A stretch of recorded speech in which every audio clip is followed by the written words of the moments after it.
the bad, the end is the good.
For the pledge of allegiance.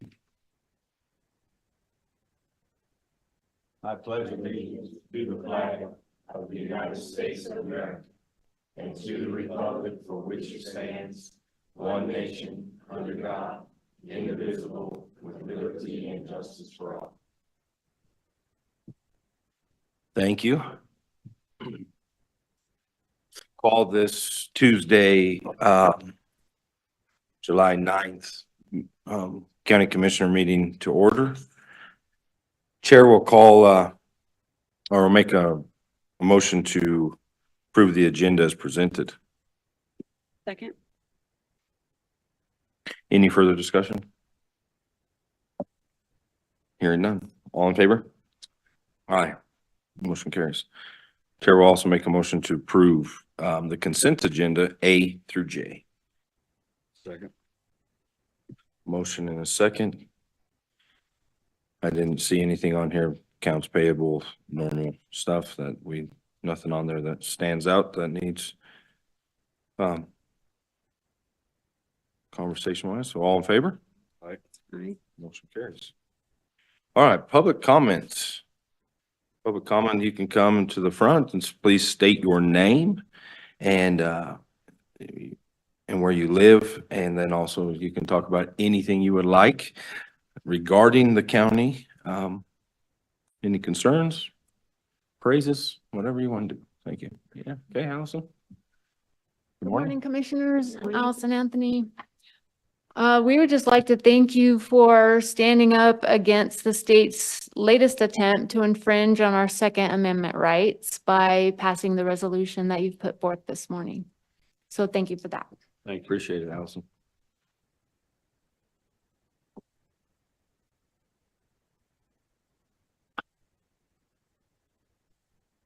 I'm Chris Brandon and I live in Maybell. And my husband and I go and gather firewood up on Douglas Mountain. And the county road up there is just atrocious. And so I was curious about it. So I started asking some of the people that live up in that area why the road hadn't been repaired since that horrible snowstorm. And, you know, it got all rutted up, and the hunters, you know, they come in and they chain up and they do all sorts of things and really damage the roads. Anyway, I was just wondering when you guys were probably going to go up there and fix that. It's John Raftopoulos said that he had cattle up there and he couldn't get them out because the county road had never been plowed. And, you know, it snowed early that year and then it never quit snowing, and he had a heck of a time getting his livestock out of there. And the people that do snowmobiling and four-wheeling and stuff like that, the county had a ramp there for them to unload and load, and it wasn't even plowed to there. And you guys used to keep a nice parking lot and try to keep the tourism up in the county so that we could get more people in here attending to things and enjoying the public lands that we have to offer. And there were some people, I think it was Linda Watt that broke her arm, and she couldn't get to the doctor's office because the road wasn't maintained. I didn't know if you guys were aware of that. They claimed that they sent you emails, but they never got any sorts of response. Anyway, that was my concern. And then the road to Greystone, County Road 10, I think it is really a mess. It's like a one-lane road now. I just wondered what was going on in that area. Why did you just get a bad operator that, you know, you have to be pretty motivated to do that job out at Vermilion. And I didn't know if anybody was keeping an eye on him. And I don't know if it changed. I mean, I don't know anything about what's going on with the county, but. And then County Road 21 and 19 are kind of mounded up. Seems they're pushing all the dirt into the middle of the road and then leaving it there, so it's kind of rounded. So if it ever got slick, you know, you'd just be in the gutter. Anyway, I didn't know if you guys were aware that the county roads are kind of going to the shambles up in our area anyway. I don't know, maybe not where you are, but it wouldn't be hard for Don to go up there and kind of check it out, drive around and see. Yeah, Don. It's only a few miles from your farm. Just saying. Anyway, that's all I have. I'll agree with you on County Road 10. I mean, it's- Yeah. it's not that- I mean, we go through there, but it's, yeah. Yeah, so I didn't know if you guys could do anything with the maintenance crew. We will look into it. We'll address it with Road and Bridge. Yep. Yeah, I think that's a good start, but it hasn't really been maintained. That road hasn't been plowed for quite a while, and it's a shame to hear, you know, and Don Nottingham's been complaining to me about it, and, you know, I just kind of reached out to the community up there to find out what was going on, and there's a lot of unhappy people up there with the maintenance on those roads. Thank you. Anyway, thank you. Thank you. We will address it for sure. Okay, we do have a public hearing at 8:45. We got time to get through. So the first thing on our agenda this morning is Resolution 2024-76. Resolution permitting the lawful possession of firearms in facilities owned, operated, and controlled by Moffett County. You wanna? Yeah, I can do that.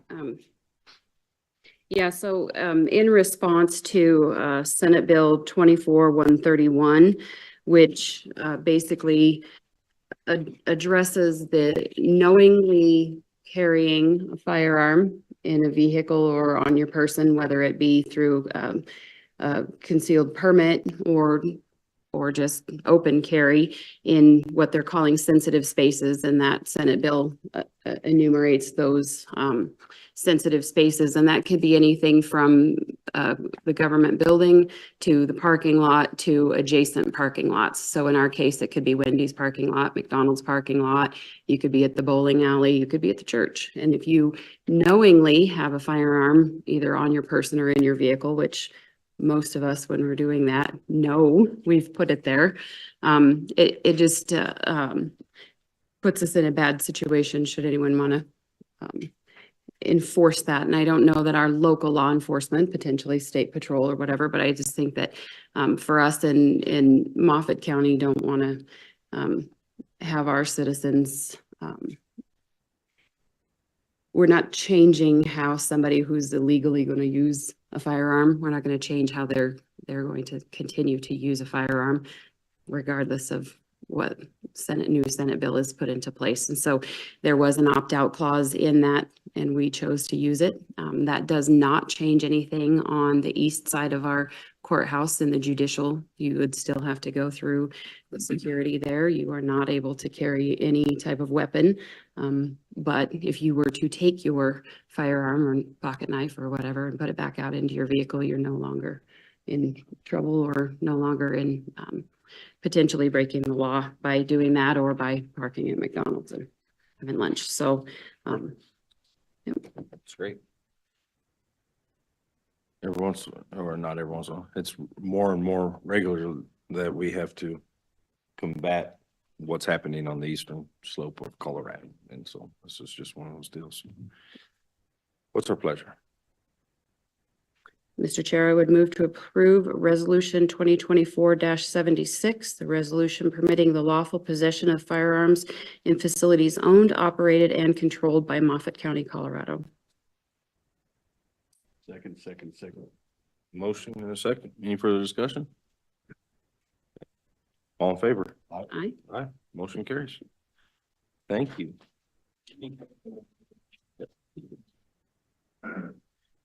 All right. I don't believe we have enough time to cover number 3, so we will hold off on that. I will make 2 announcements and then we'll take a break, but for everyone interested or involved, wanting to be involved, the PUC hearing is today at 3 to 7 at the high school. This is Public Utilities committee that we are going to be speaking at and, you know, obviously we know that everything's closing down, but now we're working on what are they going to do for our community? How are they going to bless our community? What are they going to do through those things? And so, you've all seen that we've kind of come to agreement with Tri-State, but that's not finalized until the PUC finalizes it, right? We've had all agreements that we've signed, all parties have signed, but the PUC needs to have, they will have the final say. And so it's important that we get people there, at least the taxing entities that are going to be affected. You know, 50% of the school district funding comes from this, what we're going to be affected on this moment. So, super important on that. And so that'll be from 3 to 7. If you want, you can sign up to talk while you're there, if you would like. And then also, today is Becky Tyree's last county commissioner meeting. She is retiring and moving on to bigger and better things called grandkids and family, right? Those are better. She has worked here years and years of tireless hours and commitment to the county to make it as best as she can. And we greatly appreciate all the work you've done. And just want to say thank you and best of luck on getting to spend time with your grandbabies.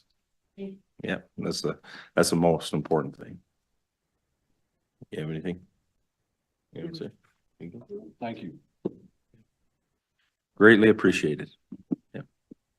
All right, so we're going to just take 3-minute break and then we will go back into the public hearing.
We are going to be going into the public hearing regarding application RS 24-02.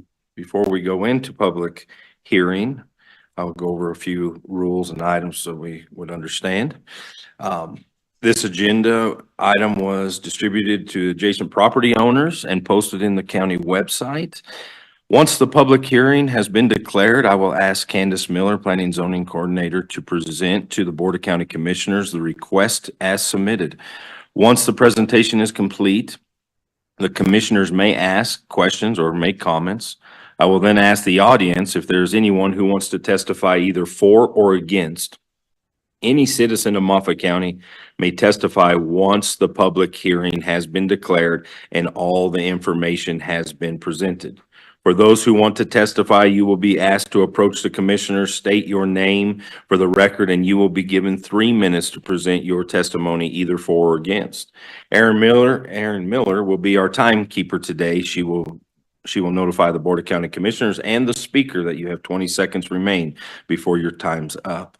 No decision will be made during public hearing. This is just an opportunity for you to provide testimony in favor or opposition of the proposed request. The commissioners have the option of asking questions or answering questions related to the topic during the hearing process. Once all testimony has been heard, the public hearing will be declared closed and we will go back to regular session. I will refer back to the board for discussion and decision on said proposal. All right, we are now into a public hearing and Candace Miller. Good morning. Morning. Today I have for you an application for a re-subdivision. This is actually the second re-subdivision in Wildlife Estates of these particular lots. So you have two maps. The application is for the re-subdivision. The parcels were parcels A, B, and C.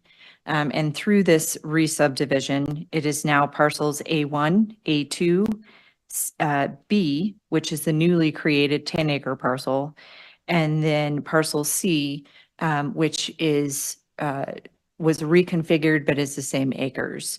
So parcel A1 stays the same, 35 acres. What is now parcel A2 is 30 acres, parcel B is 10 acres. And then, like I said, parcel C remained the same. They just reconfigured the way that that parcel lays out. Parcel B has access off of Drop Tine. And the board, the planning board approved without any concerns for the re-subdivision.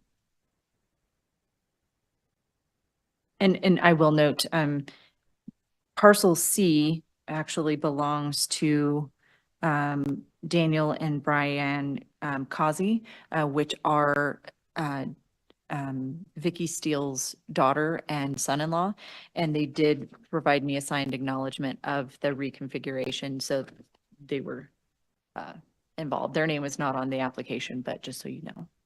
So what is their intent on the 30 acres and the 10 acres? Is their houses already there or? So I believe there's a foundation on parcel B, and I believe that might have, the intention was that parcel is going to go to Vicky's mother. Okay. And then Vicky and her husband have parcels A1 and A2 that's split by main beam, and then their daughter and son-in-law on parcel C.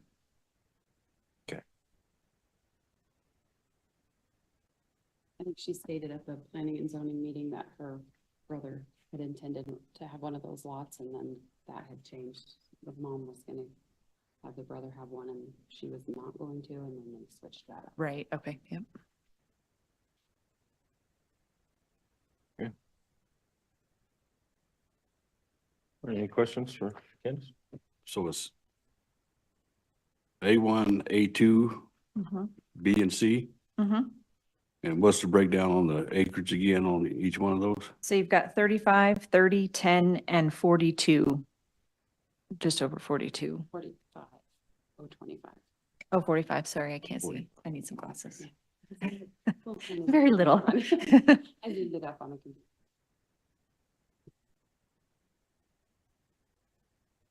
So,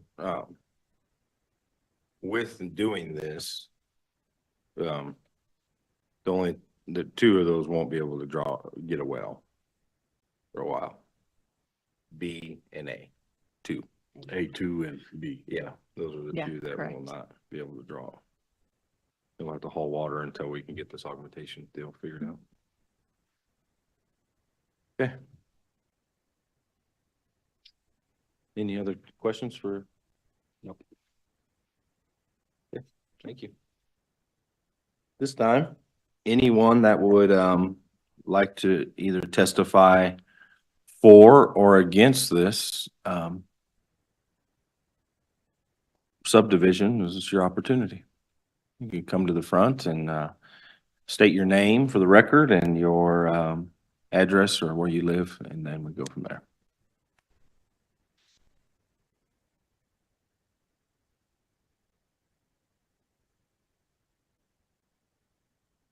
Makes it easy when no one wants to testify, I guess. Anyone else? Last chance. Okey dokey. We will move on. All right, we're going to come out of public hearing then, back into regular session. I will look to our board of what's our pleasure.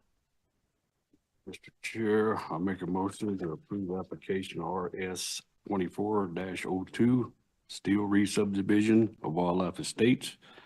Number 2, partial A1, A2, B, and C. Second. That was a good motion. Oh, a lot of detail. That's a good motion. All in favor? Aye. All right, motion carries. All right, now, Rachel, if you would like to come. So in lieu of Mrs. Tyree leaving, we have an opening, obviously, in our lawyer position. And so we had came and had 2 applicants and interviewed both of them. And so today we have to make every decision in public, anything we do, especially for a department head. And so that's what we're going to be discussing today. So you have anything, Rachel? Right. Yeah, so just like you said, I'd like to request employment offer for a Moffett County Attorney position. On July 1st, 2024, interviews were conducted for 2 applicants. The salary pay range for this position is a grade 16E, $42.69, and max pay is $53.36. We did interview George Hypolite and Gary Roden. So I would like to request whoever the board chooses for the position and to be able to negotiate. Thank you. You're welcome.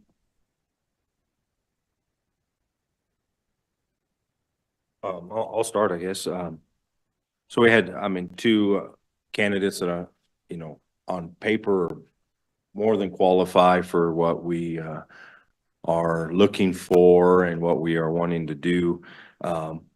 In the application, though, it did state that we were not going to make, this could be a full-time position or this could be a part-time position in those moments if we think we can do that. So I think both candidates understood that it wasn't going to necessarily maybe be a 40-hour-a-week job. It would be kind of based on what the needs of the county are. And so, yeah, I'll stop there and see what the other commissioners would like to say. Summed her up. Yeah, I think flexibility is going to be kind of key.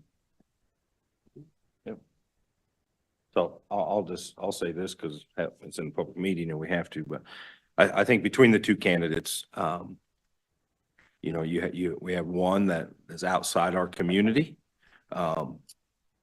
willing to maybe move here if offered the job. But we also had one that was inside our community already working here for the last few years, kind of understands the culture of Moffett County and knows the people in Moffett County. I think that means a lot when you go there. And I believe not just that, but I believe also in the interview and in the paperwork has more experience in what we're looking for anyway. So I feel like before we make a decision, but my vote is going to probably go for Gary Roden to be our commissioner, but open for discussion, our attorney, sorry. Obviously open for discussion. Yeah. Yeah, I don't disagree, and I do think that when you're in a community by choice, that speaks volumes. And sometimes you have somebody that's really super qualified and they get here and then they say, wait a minute, this isn't what I expected. And so I think it's important to not make too many changes over too many years. Well, what they said, I agree with it. Put that on the record, Donald agrees with me.